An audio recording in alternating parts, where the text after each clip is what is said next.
Hey everybody, and welcome to In the Running, the podcast where we bring your local elections to life. We're your hosts, Mae and Olivia Self, two rising juniors at Mountain High School.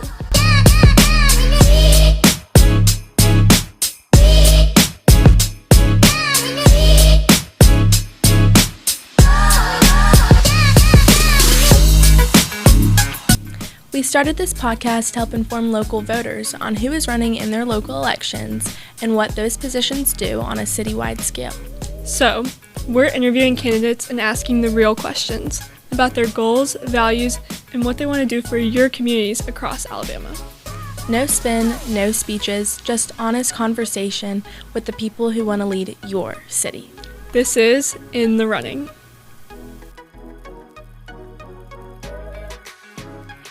Hello, everybody, and welcome to In the Running. I'm your host, Mae and Olivia Self, and today we're here with Sonja Smith running for Birmingham City Council District 8.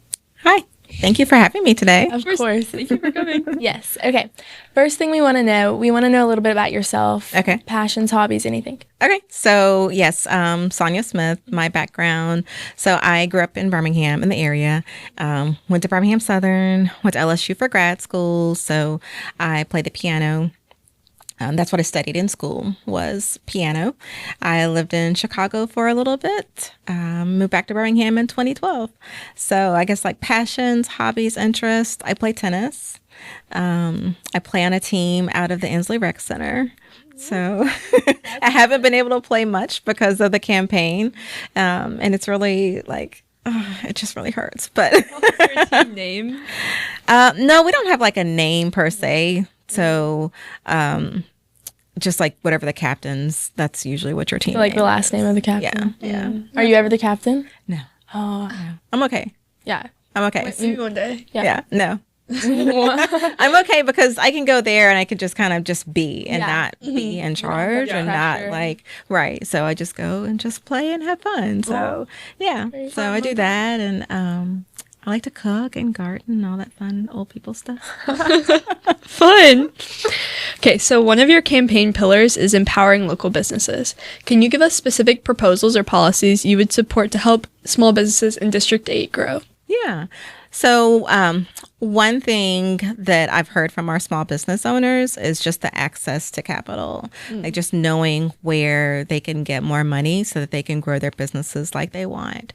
So that's something that I definitely know that I want to do is make sure that our existing small businesses have that access so that they can grow and succeed. Another thing that I want to do is have a small business incubator. So when we have our new small businesses, they have the supports that they need so they can be successful because we know that it's really hard for startups. And so we want them to stay in the area once they get there. And I would say probably the last thing with our small businesses is having like a small business showcase. So having like starting out small and then like building it out, but almost like our own little South by Southwest where we could just highlight what's there and promote our businesses. Love it. Great ideas. Okay. Youth opportunities are also a big part of your platform, especially as a Board of Education member.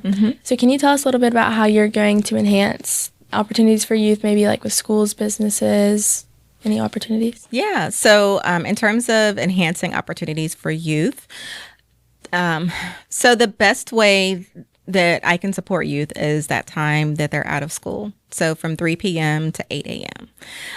And then summers and weekends. So some ideas in talking with our labor unions, having apprenticeships that we can offer to our students in those times that they're not in school. Continuing to provide exposure opportunities. So I'm a member of the Birmingham Sister Cities Commission. And one thing that we have done over the last couple of years is provide an opportunity for students to get college credit at Miles. So they take 9 hours total between the summer and the fall, and they do enrichment classes with us, and then by the fall they go, or during the fall, they end up going to traveling abroad. So last year we took a group of students to Tokyo, and this year we're taking a group of students to Ghana. So just continuing to have opportunities like that so that our students can just have greater exposure to what's happening around them. Wow, that's a great idea. I love all of that. Yeah. So wait, did you go to Tokyo with them? I didn't. No, you didn't. I Did you hear any didn't. fun stories? I saw good pictures. I saw yes. really good pictures. And I was supposed to go to Ghana, Okay. but because of the runoff, I can't. Yeah. So I'm really disappointed in that, Yeah. but it just wasn't my time to go. Maybe next year. Maybe another time. Yeah, you're right. Continuing on the topic of education, given your experience, including as a Board of Education member, how will you work with the City Council to ensure that school facilities, resources, and teacher support align with what students need in District 8? Yeah, so how I would work with our school system to provide them with the resources they need. So one thing that's really important to note is that the Board of Education is completely separate from the City of Birmingham. So we can't dictate what the City Council or the city can't dictate what the school system does. So the best way that I can support the school system is by staying in contact with the administration and with our principals in the area to find out what it is that they need and help to fill that gap and make that connection for them. This is a little bit of a hard question. What do you see as the biggest obstacles to accomplishing your goals in Birmingham? Like, it could be political, budgetary. What do you think? I think it's a combination in terms of obstacles. It's a combination between budgetary because we don't have an unlimited amount of money. And then the policies that we have and restrictions when it comes to having to go through Montgomery for a lot of what we do in Birmingham. So that tends to slow things down. One way in particular that is seen is with our dilapidated houses in the area. We have people that want to renovate and that want to fix them up or might want to purchase the properties, but because the taxes are being paid on the property, then there's nothing the city can do for that property that's falling apart or that has a super overgrown lot. So, and that's legal. So that's probably the one place that's, I know, the most frustrating. And then I know it's going to be really difficult. Do you have any plans or anything that you might be able to just think up that could help that issue? I know it's with mostly the state, but... Yeah, so I've been talking to a few people to think of how we can get around that. And the city just recently came up with a proposal. Those properties that are tax delinquent, the city would then take on and be able to sell to individuals. If you live next to that property, there would be a certain amount, and if you live in that neighborhood. So you'd have to either live next to it or within the neighborhood, and then you pay a little bit more if it's not directly next to you. So, and that would then allow more individuals within neighborhoods to be able to fix up what's happening there. So that's one idea. And then I was talking with a state legislator actually earlier today, and they were mentioning the possibilities of how we can address those issues by the city or the state rather taking on that property if it's in purchasing it, and rather than trying to track down the owners. I mean, of course you would try to, but go ahead and sell it and put the proceeds into a pot, kind of like unclaimed property, so that we could then move forward with selling the property and having someone to fix it up. So there are a couple of ideas that are floating out there. So it's just a matter of seeing how they come to fruition. That's cool. Yeah. How will you make sure that federal and state funding like ARPA funds actually reaches District 8 projects and isn't concentrated elsewhere in Birmingham? Yeah, that's a really good question with the ARPA funds. So unfortunately, ARPA funds have to be spent by, I think it's this year. So a lot of the ARPA funds, or rather all the ARPA funds for Birmingham, have been allocated. So the current councilors have allocated where those dollars are going to go. If for some reason that those projects don't happen, then there would be a reallocation. So for me, my priority is always going to be in my district. So I'm always going to start. There's a lot of need where I am.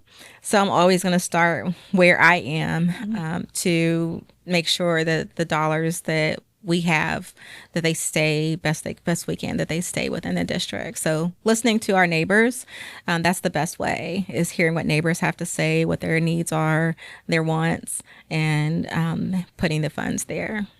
You've received a few high-profile endorsements, including Mayor Woodfin. How do you balance your professional duties to advocate for District 8 with pre-existing relationships with city leaders, including the mayor? Okay. So how would I balance my relationships and endorsements with taking care of my district? Yeah. So my district comes first, always. That's my priority. At the end of the day, I'm the one that has to go back to District 8. I'm the one that has to see what's happening there, and I'm the one that has to talk to my neighbors and hear what they have to say.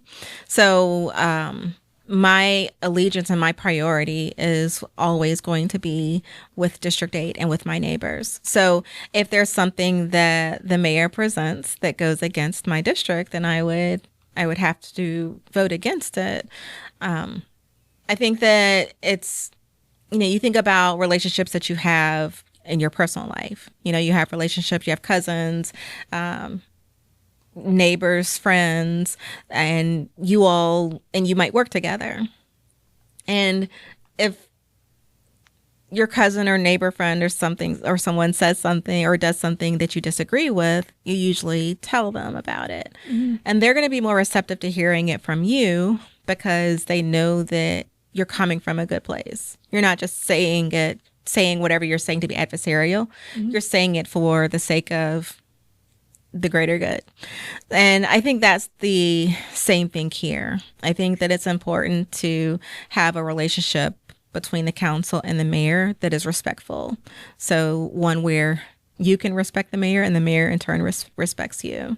So if you have that strong enough a foundation, then I think it's perfectly fine. It's perfectly fine to say no or to go against what he has to say. Mm-hmm. What is your stance on public safety in District 8? How do you plan on balancing police presence with investing in community-based violence prevention programs and et cetera? Okay. Yeah, so public safety and then how investing in crime prevention programs. Okay. So public safety for me, actually I was talking to someone, a police person earlier today, and we talked about the need for lighting and cameras. And I think that's a really good start, is investing in lighting and cameras. And that's a way to increase our police presence without necessarily over policing people. And then we're fortunate that we've had this large class of police officers to join the police force this year in Birmingham, most recently in Birmingham. So that's going to help too, with just the presence in general. I think with the crime prevention, if you look at it, you notice that a lot of crime is personal.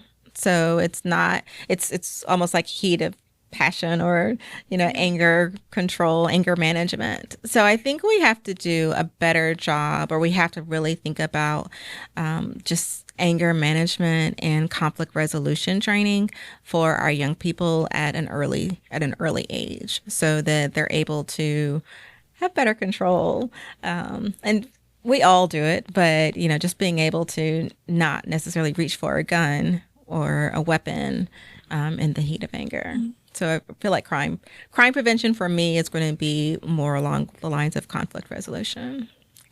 I love what you said about lighting and cameras. I wouldn't have thought of that, but that's so true. Yeah. That's how you can increase police without putting police there. Right, because the light, just people do things in the dark. And so the light just makes it such that people are less likely to do something. And then the cameras, with the real-time crime center, just allows for the police to have their eyes on what's happening and to be able to run back tape on something that has happened. The Ring cameras have been really popular because there's a way that they can tie into the real-time crime center, but the police are able to pull other people's Ring cameras when some sort of something happens, and they've been able to solve several crimes from just Ring cameras. So That's so cool. That's interesting. Yeah. yeah. A huge discussion in Birmingham now is the relationship between the city and legislators in the State House. For example, the takeover of the Birmingham Water Works Board, and there's already a pre-filed bill to intervene in the city's police department. How will you defend Birmingham against future takeovers? I think the looking at future takeovers, past and then future takeovers, I think it's really important that as city councilors that we keep our eyes on those boards and agencies where we send a representative. So if we're appointing people there, then I think it's our responsibility to keep up with what's happening, because a lot of what happened with the waterworks was kind of, it wasn't just a sudden thing. You know, the issues that were there had been there for quite some time. And unfortunately, we just took our eyes off of it and lost it. So I think it's going to be really important to keep our eyes on our assets, but also having a good relationship with Montgomery. So having a good relationship with our state legislators so that we can, best we can, know what they're thinking, know what might be coming down, and just to have a better sense of what's going on. So that's really just paying attention. Yeah, the biggest thing is just paying attention and not just letting things coast and addressing problems when they happen versus letting it just kind of slide. If elected, what would be your top 3 measurable goals for your first term? I would say top 3 measurable goals. One is the police precinct, the West Precinct. So there's a community room there and a lot of like community and neighborhood people use, but the parking for that property is across the street. And there's like poor lighting, and then there's not like steps to get from where you are across the street to the building. So that would be my first, one of my measurable goals would be to have just a safer access to the police station, the West Precinct. I would say another measurable goal would be having like a neighborhood task force. So as I've been knocking on doors, I've been taking notes of different things that people say. And I want to reach out to those people after I win so that I can engage them, so that they can be a part of the discussion and be a part of what's happening within the district, and that they can then go back and tell their neighbors and have a better understanding. Because a lot of times I think that things that are happening, people feel like it's happening to them because they're not at the table and because things haven't been explained. So that would probably be number 2. And number 3 would be our small businesses, having some kind of additional supports for our small businesses. Yeah. Love it. Here's a fun question. Okay. What is like your favorite local spot in District 8? Okay. So my favorite local spot in District 8 is probably our Starbucks. Oh. Yeah, and it's so crazy because I like it because anytime you go in there, you always see someone that you know. And it's such an interesting place for that reason. So we have a community room that's there. So you have like a place where you can go and you can close the door and meet with people. But it's just like people are always there. So it's just fun to go in and just see like, oh, you never know who you're going to see. So it's not even going in for like whatever it is that I'm going in for. It's just kind of like, I wonder who's here. It's so interesting. I wish our Starbucks had a community room. We don't have a community room in our Starbucks, unfortunately. Yeah, it's a good idea. And they're also larger than ours too, though, because you have a lot of seating. Yeah, we do. We do have a lot of seats at our Starbucks. Yeah. Okay, last question, a little bit tricky. Okay. In one sentence, why should people vote for you? So people should vote for me because me, Sonja Smith, to be their next District 8 City Councilor, because my goal is to work with all of my neighborhoods, work with my neighbors and for my neighbors, but working to improve the entire district in all 12 neighborhoods of District 8. Yeah. District 8 is a very interesting district. Lots of neighborhoods. It is. And so we've added on. So we now have the College Hills and Smithfield areas. So now we have Legion Field. So, Fun. yeah. So we've expanded. We've grown with the redistricting. We've grown. So that gives us another property to another opportunity with Legion Field. Love it. Another opportunity. Yes. Thank you for joining us. Thank you for It was having great me. to meet you and get to know more about you. So yeah, this is a great talk.